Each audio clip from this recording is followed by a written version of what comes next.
સતત એકબીજા સાથે લડતા ઝઘડતા બાળકોને આજે એક તદ્દન નવી ગેમ રમાડી.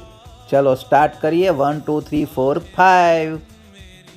જુઓ, આ ગેમમાં એવું કરવાનું છે કે દરેક વિદ્યાર્થીએ પોતાના મિત્ર કે પોતાના સાથીદારની ચિઠ્ઠી શોધીને આપવાની છે. તેણે પોતાની નહીં પરંતુ પોતાના દોસ્ત કે પોતાના મિત્રની ચિઠ્ઠી શોધીને આપવાની છે. અને જેની ચિઠ્ઠી મળી જાય એણે તરત જ લાઈનમાં ઊભા રહી જવાનું છે. આજે આ વિદ્યાર્થીઓએ એકબીજાને સહકાર આપી, એકબીજાને મદદ કરી, એકબીજાની ચિઠ્ઠીઓ શોધી આપી અને એ વિદ્યાર્થીઓનો આનંદ એ ખૂબ જ જોરદાર હતો. તમે પણ તમારા ક્લાસરૂમમાં, તમારા ફેમિલી મેમ્બર્સમાં આ ગેમ રમાડજો. ખૂબ મજા આવશે. વિદ્યાર્થીઓને ખૂબ જ મજા આવી. એકદમ સહકારની ભાવના અને આજના સ્પર્ધાત્મક યુગની અંદર એકબીજાને મદદ કરવાની ભાવના કેળવાય એવી આ સરસ મજાની ગેમ છે.